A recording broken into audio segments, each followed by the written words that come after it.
Atong oras alas 12:30.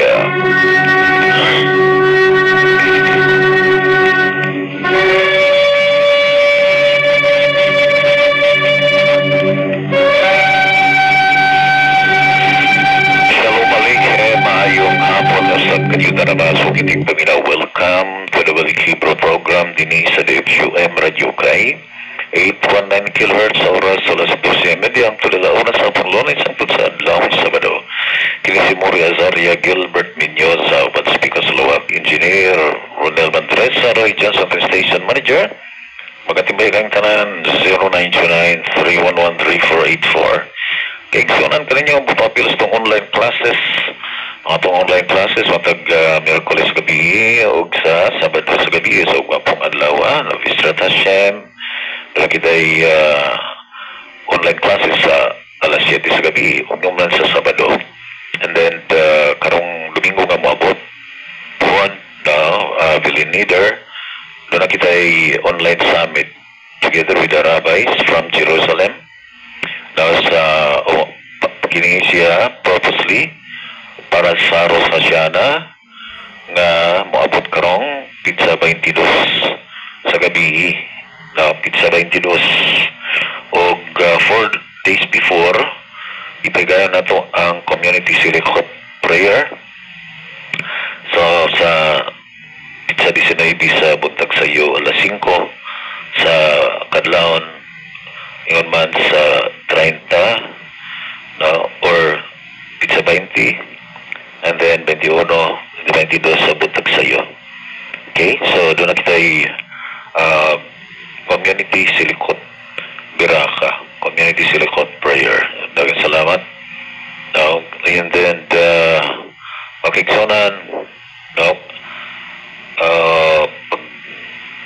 unang adlaw sa sukot piras pizza size. Now, kita usab pag sugod sa ato ang 7 mornings of prayer nga in behalf sa pito ka adlaw nga sukot feast na nga pigayon sa umaabot nga October 6. Salamat. Okay. Igsunan. Now, welcome og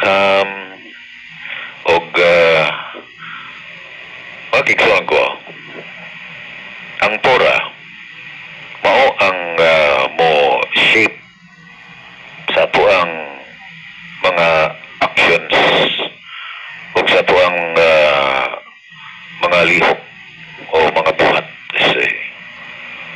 As mentioned in the book of Leviticus 18 verse 5 that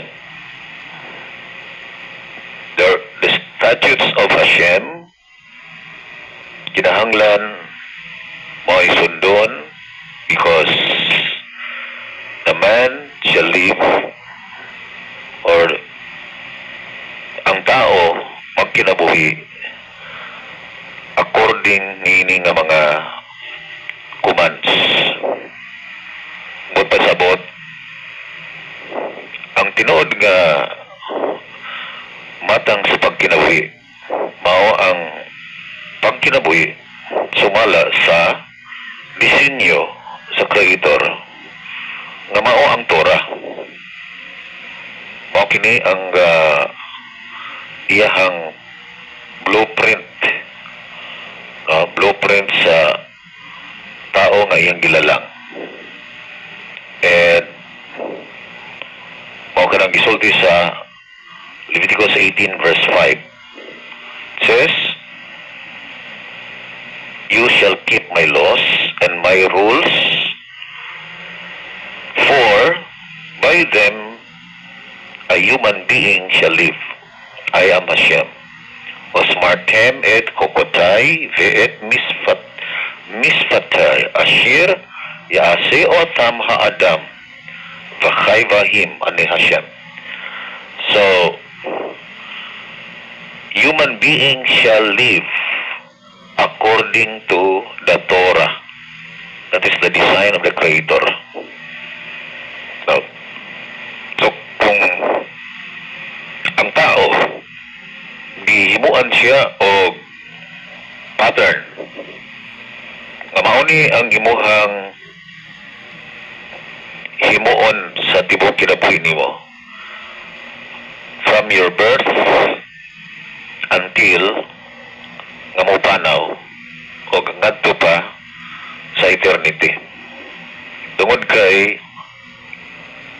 ang design ni Hashem para sa tao dili lamang kini nga existence nga gitawag og ulam haze, that is the now life existence, king nahimugso ka ni kalibutan na hangtod ikaw ni matured o hangtod nga ni panaw. Kini siya mao ang ulam haze sa tao. Whereas doon na siya giandam nga ulam haba. Ulam haba, that is the world to come. The world to come. Nga ang ulam haba, it is a reward for the human being or a human being that is living according to his Torah in the ulam haze life. Ang tao nga nagkinabuhi sumala sa Torah, ining kinabuhi shall be rewarded with the ulam haba. So, ulam haba is a reward. Usa siya ka ganti. And it is a state of a condition. Usa siya ka dapit sa kumbaga estado sa tao. Kadiin state of unspeakable joy o yung unspeakable sama sa gisulti ni Isaiah na wala pa makita sa mata ni madungog sa dalonggan ni musantop sa kunahuna sa tao o kasing-kasing sa tao ang butang nga giandam ni Hashem yadtong mga nagakadlo kaniya. So it's hard to explain what kind of life ulam haba is, ngano ba tungod kay dili nimo siya dili nimo siya ma-explain sa imuhang lingwahe tungod kay iko lamang kitang makahulagway sa ato ang nasinati. Whereas ang ulam haba, ang estado sa matang sa kinabuhi nga wala pa makita, wala pa ni musantop si mong nahuna. And it is a reward. Usa siya kaganti. Umay nung dada nganong naapoy punishment.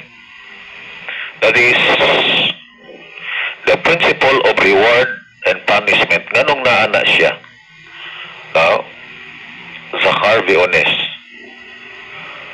Kung ang tao mo violate sa iyahang Torah, ibaliwala niya tungkol kay doon siya religious reason, ang uban mingon na ay kinaraan na mangguda, no? Itawag mga god og old mangguda siya. Magigsunan kung ang Torah para sa humanity mingon ayaw pagsimbag idol, di na matabag old na siya. No? Dili na pwede ingon ni mo old kay kung ibawalan ang tao nga dili mo simbag idol, gikan pa kay Adan, hangtod kay Noah, hangtod kay Abraham, hangtod kay Moshe, hangtod sa mga propeta, hangtod karon, hangtod na siya sa walay katapusan nga nagbawal sa pagsimba og idolatry. Ang idolatry forbidden. In fact, mga kaigsunan, nga nung si Hashem ingon kay Adam in Genesis 2:16, Vayitzav Hashem Elohim ala Adam.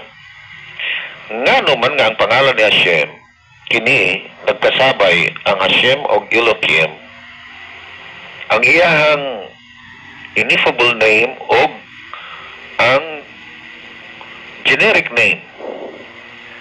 Nga nagkasabay sa Genesis 2:16. Aron sultihan ang unang tao nga mao ang nanganak niining kaliwatan ni Noah. O kitang tanan kaliwat usab ni Noah. Aron sultihan ta nga si Hashem lang ang Elohim o gulay-lain. O dapat simbahon siya, hadlukan siya, o dili mo simba og lain. And then sa dihang gatubang siya sa 3 to 4 million ka mga Israelite, mga Jews, as mentioned in Exodus chapter 20. It says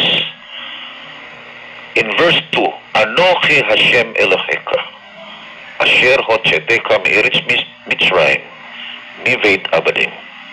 Ako si Hashem imong Elohim. Nga naman nga yang gipaila-ila nga mao di pinakauna. Mao di pinakauna. Doon ko ganina na ako'y naagian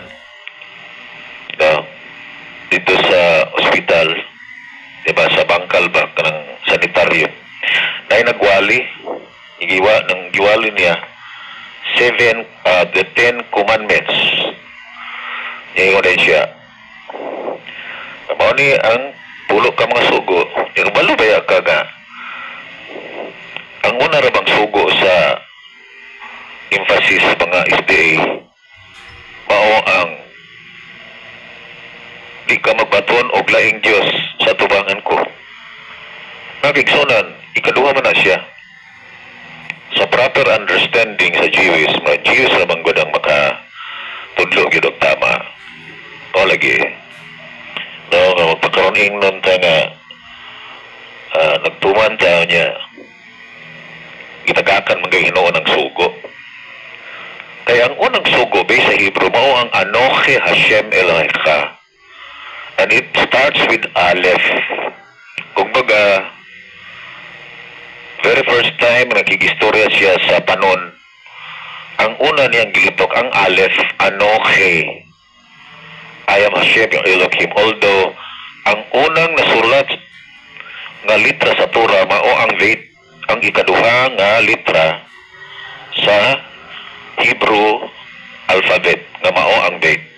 Tungod kay ang Veit doon na siya numerical value nga 2. Ug ang 2 Aleph Beit, that is 2,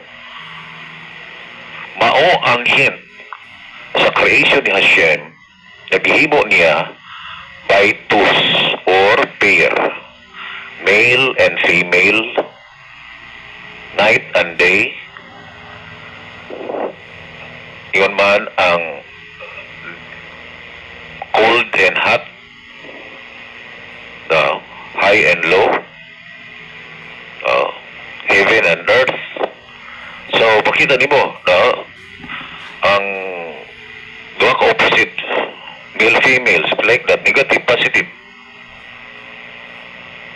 Whereas ang una niyang gilitok sa pag-istorya niya sa paghatag sa Torah mao ang Anochi, that is Exodus 20 verse 2. Anochi Hashem Eloheka, nga mao ang pinakauna, and that is representing Hashem himself. He is the Alof, which is the chief. Alof means chief from Aleph. Siya mao ang pinaka-chief. Siya mao ang pinakalabaw.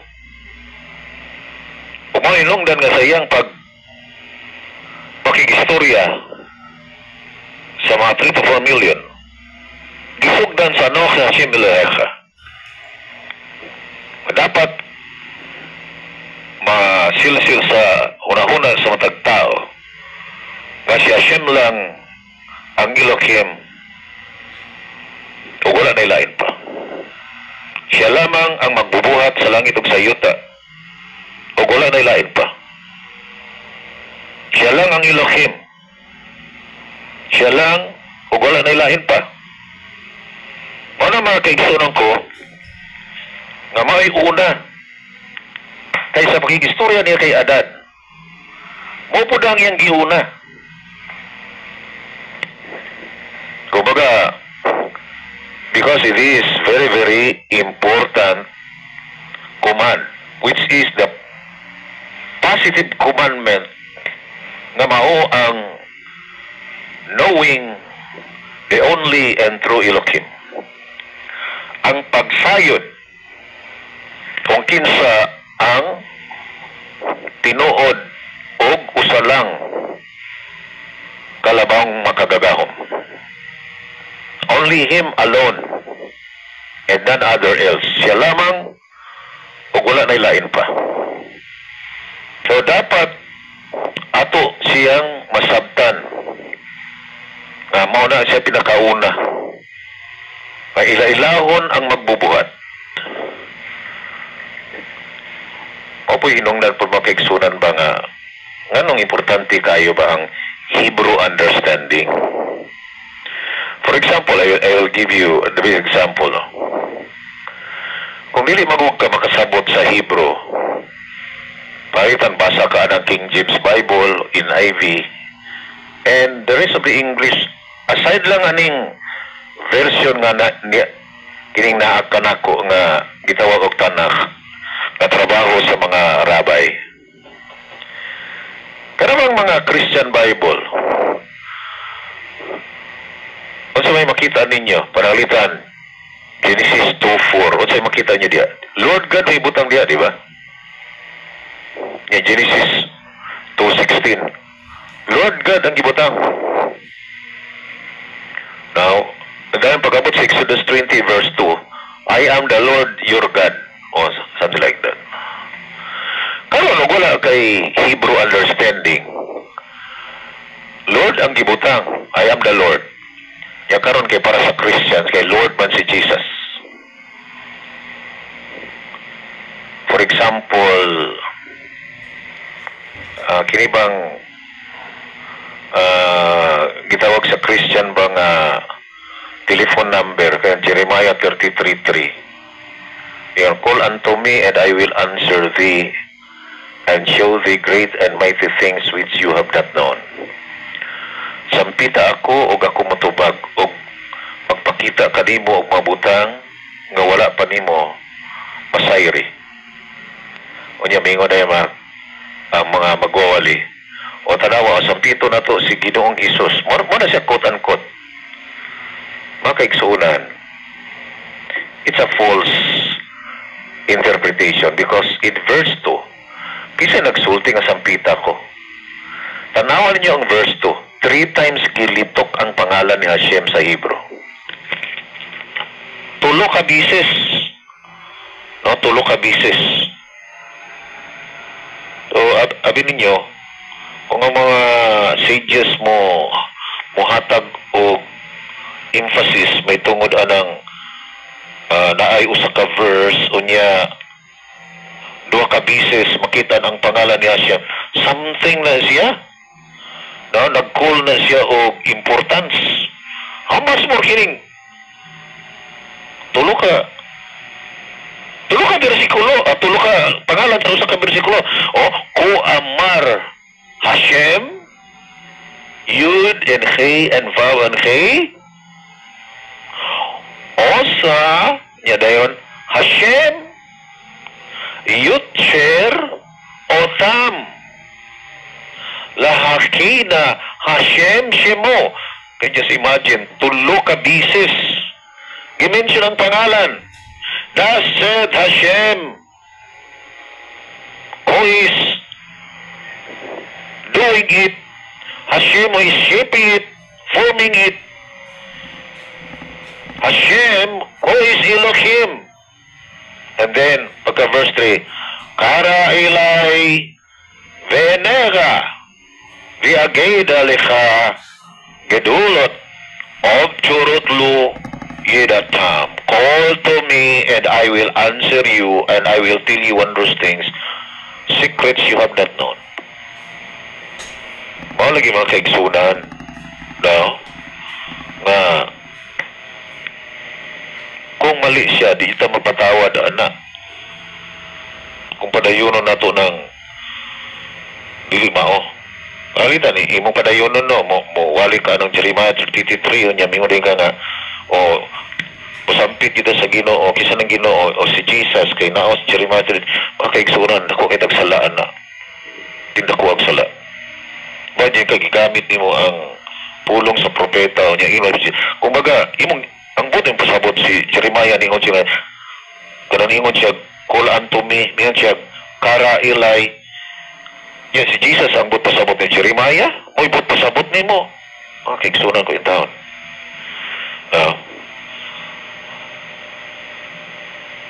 dito basta-basta mo quote o authority na wala man na niya gisulti. Ano man, tungod kay mao ba yung nagitawag o tapping names. Propita ko na siya. Kaya mingo na yung kaka. O na, gihingon ni Propita Jeremiah, nga sampitan lang. O niya, mingo ka, tanang Ginoo niya, ang Ginoo nga imong gihingon, lahi man ang Ginoo. Ano mga kaigsunan? Okay, balikan na ito. Ganong minungdanon kaayo ang pagpanabot sa Torah for the nations based on the Hebrew, because the basic thing na gitudlo niya para sa tao mao ang no to idolatry, and the positive is you need to know the only and true Elohim Hashem. Siya lamang ang tinuod ug only na Elohim. Ug wala nilain pa. So kung siya lamang nagpasabot na in od milvado, there is none else. Deuteronomy 4:35. Shall know today and take it to your heart that Hashem is the only Elohim and there is none else. Dapat masayod ka ni ining adlaw, sayron sa imong kasing-kasing na si Hashem, siya lamang ang Elohim o wala na ilain pa. So, dili na imong old. Dili na pwede madaan. Dili na pwede tawagon na imong old. Kay ang pagbawal sa pagsimbag idolatry sukad pa sa panahon ni Adan hangtod sa kang Noah, hangtod sa kang Abraham, hangtod sa kay Moshe in blessed memory, hangtod sa mga propeta, hangtod karon ug hangtod sa Messianic era. Bawal mo sampit og idol, bawal mo simba og idol. Kung inana siya ka kumbaga higpit ang Torah, tungod kay gusto niya Hashem nga ang tao mo exist sa ulam haba. O dito yun niya nagibawalan ka musimba kay kung musimba ka og idol mga kaigsunan, malaglag ka, magsuffer sa gihinom, ug kunya ma-dissolve ang identity sa ulam haba, kung baga dili ka higkita sa ulam haba. Pangitawon ni mo si Juan de la Cruz sa ulam haba, walay Juan de la Cruz sa ulam haba. Ngano man tungod kay Juan de la Cruz nagsimbag idol. Juan liwat siya ngalan, Juan de la Cruz. Nagsimba siya kahoy. na kinibawal sa Torah sa parasa karon Deuteronomy 28 gilitok yun nga ayaw jud mo pagsimba og kahoy og bato, ayaw nyo simbahan na kinahanglan nga ang simbahon mo si Hashem. Og sa Deuteronomy 4 ningon si Moshe, kamo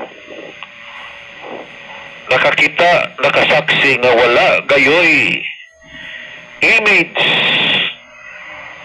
si Hashem nga nakita ninyo aron dili ninyo siya luwingon, dili aron kamo dili magkulit og imahen babae man o lalaki. Can you just imagine? Nakaigsunan ang rason nganong si Hashem no dili siya makita kay delikado kaayo.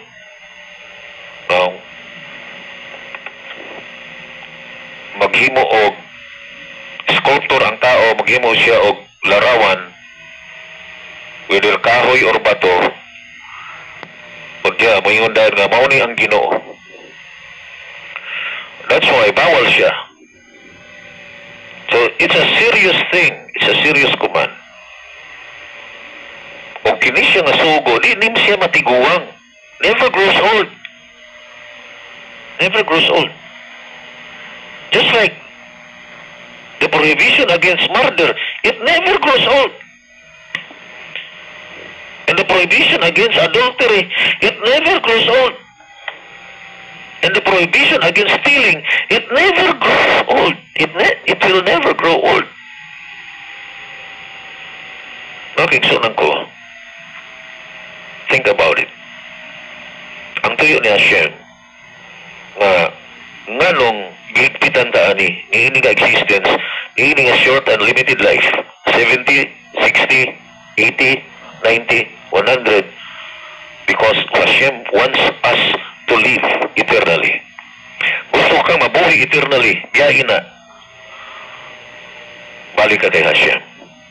Siya lamang ang muhatag itong kinabuhi. Walang kita oras kaninyo nga po appeals itong online classes. Naog pa pong adlaw sa gabi ang itong online classes. Miyerkules sa gabi o Sabado sa gabi. Karong Domingo sa alas 7:30, alas 12:30 sa Jerusalem. Doon na kita ay online summit. Send lang ko sa link o pagkapit sa 19, usugod kita sa ito ang Silikot Biraka sa alas 5 sa buntag. Kaya sa pizza 22 sa gabi, mao ang ato ang Rosasiana. Sa ngalan ng partner sa Pikaslawak, Engineer Ronel Madresa, ito ang Station Manager Roy Johnson Kinisi, Mori Azaria Gilbert Ninyo sa Magayang Kintanan. Shalom Aleichem, Delete Route.